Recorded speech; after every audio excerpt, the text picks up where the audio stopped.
സംസാരിച്ച് ദീർഘിക്കുന്നത് നമ്മൾ ഏറ്റവും പ്രധാനപ്പെട്ട എന്താ വേണ്ടത്, നമ്മുടെ പ്രധാനപ്പെട്ട വ്യക്തി ശ്രീമതി ആഷിഖ് കെജിയും ജോർജിൻ്റെ ക്ലാസ് വർഷവും കൃഷി നമ്മുടെ AKCC ആണല്ലോ പാലാരൂപതയുടെ തലത്തിൽ കൃഷിക്കുള്ള പ്രത്യേകിച്ച് പച്ചക്കറി കുടുംബവുമായിട്ട് ബന്ധപ്പെട്ട് ശുദ്ധമായിട്ടുള്ള പച്ചക്കറി വിഷമില്ലാത്ത പച്ചക്കറി ഉണ്ടാക്കി നമ്മുടെ ആരോഗ്യം സംരക്ഷിക്കുവാൻ വേണ്ടിയിട്ടുള്ള പദ്ധതി ആവിഷ്കരിച്ച് കുറേ വർഷങ്ങളായിട്ട് നടത്തിക്കൊണ്ടിരിക്കുകയാണ്.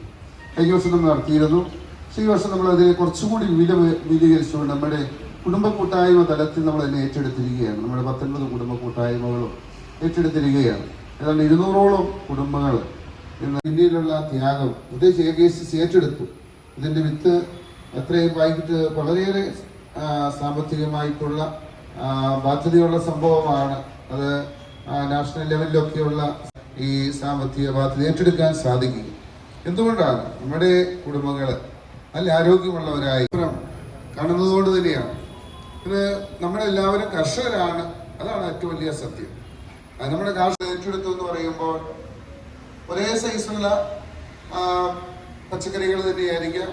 അപ്പോൾ എങ്കിൽ ഏറ്റെടുത്തുകൊണ്ട് ഇതിന് വിജയിപ്പിക്കുവാൻ നമുക്ക് എല്ലാവർക്കും സാധിക്കട്ടെ എന്ന് ആശംസിച്ച ബഹുമാനപ്പെട്ട വികാരി അച്ഛൻ ഫാദർ ജോൺ പാളിത്തോട്ടത്തിന് ഏറെ സ്നേഹത്തോടെ നന്ദി പറയുന്നു. നൂതനമായ കൃഷി മാർഗങ്ങളെക്കുറിച്ചും അടുക്കളത്തോട്ട നിർമ്മാണം എങ്ങനെ 5ാമത്തെ സാമ്പത്തിക ശക്തിയായി കൊണ്ടുവന്നു. മറ്റൊരു കാര്യം കൂടി എടുത്തു പറഞ്ഞു, ഈ 3ാമതൊരു ശക്തിയായിട്ട് നമ്മളെ ആക്കാൻ പോകുന്നത് ശരിക്കും പറഞ്ഞാൽ നമ്മുടെ കർഷക സമൂഹമാണ്. അപ്പോൾ അതുകൊണ്ട് കർഷകരെ ഒരിക്കലും മറക്കുവാൻ പാടില്ല എന്ന വാക്കുകളാണ് ഈ വർഷം ബഹുമാനിയായ രാഷ്ട്രപതി നമുക്ക് നൽകിയത്. അപ്പോൾ അതുകൊണ്ട് തന്നെ നിങ്ങൾ വലിയൊരു ക്ലാസ് കേൾക്കാൻ വേണ്ടിയിട്ടായിരിക്കും ഒരു പക്ഷെങ്കിൽ ഇവിടെ വന്നിരിക്കുക. പക്ഷെ ഞാൻ അച്ഛൻ ഓർപ്പിച്ച പോലെ തന്നെ ശരിക്കും ഇതൊരു എക്സ്പീരിയൻസ് ഷെയറിംഗ് ആവും. നമുക്കറിയാം, നമ്മൾ ആരെങ്കിലും മക്കളെ വളർത്താൻ വേണ്ടിയിട്ട് ഏതെങ്കിലും ഒരു കോളേജിലോ ഏതെങ്കിലും ഒരു ട്രെയിനിങ്ങിലോ പോയിട്ടുണ്ടോ? ഇരിക്കുന്ന ഏതെങ്കിലും അമ്മമാരും ഞാൻ പോയിട്ടില്ല, പോയിട്ടുണ്ടോ? ഉണ്ടോ? ട്രെയിനിങ്ങൊക്കെ നമ്മൾ ഏതെങ്കിലും ഒരു കോളേജിലോ ഒരു സ്കൂളിലോ പോയി ഒരു ട്രെയിനിങ് നടത്തിയിട്ടാണോ നമ്മൾ കുട്ടികളെ വളർത്തിയത്? അല്ല. ഇപ്പം എന്ന് പറഞ്ഞ പോലെ തന്നെയാണ് ഇനി ഇവിടെ വിത്ത് തരുമ്പം ഇതിനെ കുറിച്ച് എന്നോട് ജോസേട്ടൻ പറഞ്ഞത് എനിക്കൊന്ന് ആലത്തൂർ അല്ലേ, ആലത്തൂര് VFPCക്കുള്ള വിത്താണെന്ന് പറഞ്ഞു. അത് ആലത്തൂര് VFPCക്ക് എന്താണെന്നറിയാവോ? എനിക്കൊന്ന് VFPCക്ക് വിപണി നമുക്ക് മുട്ടത്തുണ്ടെന്ന് തോന്നുന്നു, ഇല്ലേ? ഉണ്ട്, ഇവിടെയുണ്ട്. വെജിറ്റബിൾ ഫ്രൂട്ട് പ്രൊമോഷൻ കൗൺസിൽ എന്ന് പറയുന്ന ഗവൺമെൻറ്റിൻ്റെ തന്നെ പ്രോസസ്സിംഗ് പ്ലാന്റിൽ നിന്നാണ് ശരിക്കും നിങ്ങൾ വിത്ത് കൊണ്ടുവന്നിട്ടുള്ളത്. ആലത്തൂരാണ് അതിൻ്റെ ഹെഡ് ഓഫീസ്. അപ്പോൾ കൃഷിഭവനിൽ കൂടി ഒക്കെ തരുന്ന വിത്തുകളും ഈ പറഞ്ഞ VFPCക്ക് അല്ലെങ്കിൽ മറ്റു ഫാമുകളിൽ നിന്ന് തരുന്നു. അപ്പോൾ ഈ വിത്തുകൾ നിങ്ങളുടെ കയ്യിലെത്തുമ്പം നിങ്ങളത് മനോഹരമായിട്ട്, എനിക്ക് തോന്നി ഇവിടെ വലിയ ഒരു കോമ്പറ്റീഷൻ ബേസ്ഡ് ആണെന്ന് തോന്നുന്നു അല്ലേ? എന്ന് പറഞ്ഞാൽ ഞാൻ അങ്ങനെയല്ല ഉദ്ദേശിച്ചത്, ഒരു പ്രോത്സാഹനം എന്ന നിലയിൽ എനിക്ക് വന്ന സമ്മാനവും അവാർഡുകളൊക്കെ ഉണ്ടെന്നാണ് അച്ഛൻ പറഞ്ഞത്.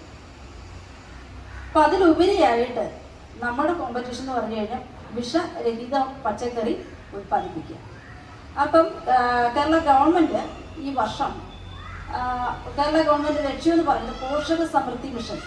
ഞാനൊരു ഗവൺമെൻറ് ഭാരവാഹി എന്ന നിലയിൽ പോഷക സമൃദ്ധി മിഷൻ എന്ന് പറഞ്ഞ ഒരു സ്കീം നമുക്ക് നടപ്പിലാകുന്നുണ്ട്.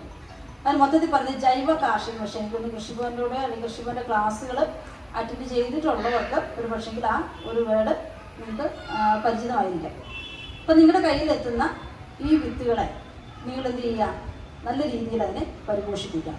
അപ്പം ഞാൻ ആദ്യം ചോദ്യത്തിലേക്ക് വീണ്ടും നമുക്ക് മടങ്ങി വരാം. നമ്മളാരും കുട്ടികളെ വളർത്തി വലുതാക്കിയത് ഒരു ട്രെയിനിങ് കിട്ടിയിട്ടല്ല. എനിക്ക് തോന്നുന്നു അന്നൊക്കെ അമ്മച്ചി അല്ലെങ്കിൽ വെല്ലുമിച്ചി പഠിപ്പിച്ച ഒരു കാര്യം, വിത്തിന് എന്തുമാത്രം നീളമുണ്ടോ അത് മൂടത്തക്ക രീതിയിലാണ് കുഴി കുഴിക്കാവുള്ളൂ. ഒത്തിരി വലിയ കുഴി ഒഴിച്ചാൽ കുലുത്ത് വരാൻ സാധ്യതയില്ല എന്ന് കേട്ടിട്ടുണ്ട്. അത് വിത്തിന് കുഴിക്ക് എന്തുമാത്രം ആഴം വേണമെന്ന് ഒരു ചോദ്യം ഇവിടെ ചോദിച്ചായിരുന്നല്ലോ. എന്തുമാത്രം ആഴം വേണം? എനിക്ക് തോന്നുന്നു വിത്ത് മൂടാൻ മാത്രമുള്ള ആഴം മതി.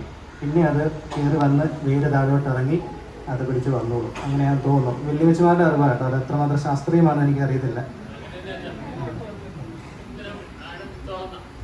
ആണല്ലേ? അപ്പം ഒന്ന് കൈയടിച്ച് ഞാനൊരു അറിവ് പറഞ്ഞില്ല. ഇങ്ങനെ എല്ലാവർക്കും ഒത്തിരി സന്തോഷം. ഇങ്ങനെയൊരു സംഘടിപ്പിച്ച AKCC എല്ലാവർക്കും, പ്രസിഡന്റിനും എൻ്റെ ഭാരവാഹികൾക്കും, പ്രത്യേകിച്ച് നമ്മുടെ ബഹുമാനപ്പെട്ട വികാരിച്ചനും കർഷക കൂട്ടായ്മ എന്നുള്ളത് വാട്സപ്പ് ഗ്രൂപ്പാണ്. അതിൻ്റെ മെച്ചം എന്ന് വെച്ചാൽ നമ്മൾ ഈ ഗ്രൂപ്പിലുള്ളവർക്ക് അങ്ങോട്ടും ഇങ്ങോട്ടും ഷെയർ ചെയ്യാം. ഒരാൾക്ക് പറയുകയാണെങ്കിൽ എനിക്കൊരു ആടിനെ വിൽക്കാനുണ്ട്, അല്ലെങ്കിൽ എനിക്കൊരു ആട്ടിൻകുട്ടി വേണം, അല്ലെങ്കിൽ എനിക്ക് പച്ചക്കറി വിത്തുണ്ട്, അപ്പം ചേനയുണ്ട്, ചേന വിത്ത് കൊടുക്കാനുണ്ട്. ഈ വാട്സപ്പ് ഗ്രൂപ്പിൽ കൊടുത്തു കഴിഞ്ഞാൽ മറ്റുള്ളവർക്കറിയാം, ആവശ്യക്കാർക്ക് അങ്ങോട്ടും ഇങ്ങോട്ടും ചോദിക്കാനും വാങ്ങാനുമുള്ള സൗകര്യമുണ്ട്. അവിടെ എന്തെങ്കിലും അറിവുകൾ വേണമെങ്കിൽ പോലും ഈ വാട്സപ്പ് ഗ്രൂപ്പിലൂടെ നമുക്ക് ഷെയർ ചെയ്യാനായിട്ട് പറ്റും. അതുപോലെ നിങ്ങളുടെ നമുക്ക് കൂട്ടായ്മ തന്നെ നമ്മുടെ വാട്സപ്പ് ഗ്രൂപ്പിൽ നിങ്ങളുടെ എല്ലാവരുടെയും പേരുകളുണ്ട്. ആ കൂട്ടായ്മകളിൽ നിങ്ങളുടെ എല്ലാം പേര് ചേർത്തുകൊണ്ട് നമ്മുടെ സിറിഗിരി ഇടവക കർഷക കൂട്ടായ്മ എന്നുള്ള ഒരു വാട്സപ്പ് ഗ്രൂപ്പ് നമ്മൾ ഇന്നു മുതൽ ആരംഭിക്കുകയാണ് എന്നുള്ള കാര്യം കൂടി ഈ അവസരത്തിൽ അറിയിക്കുകയാണ്.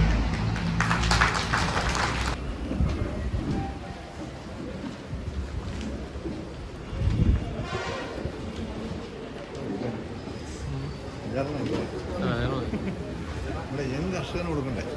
യങ് കർഷകർക്ക്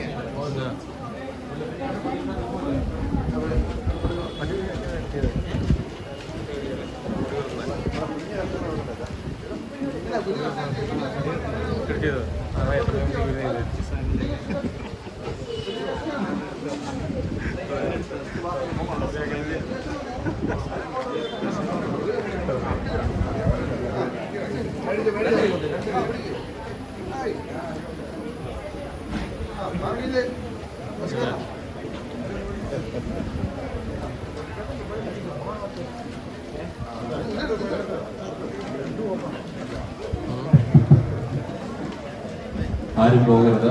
നമ്മുടെ മുല്ലപ്പെരിയാർ പ്രതിഷേധം 2 മിനിറ്റ് കൊണ്ട് തീരും. എല്ലാവരും ഇവിടെ തന്നെ നിൽക്കണം.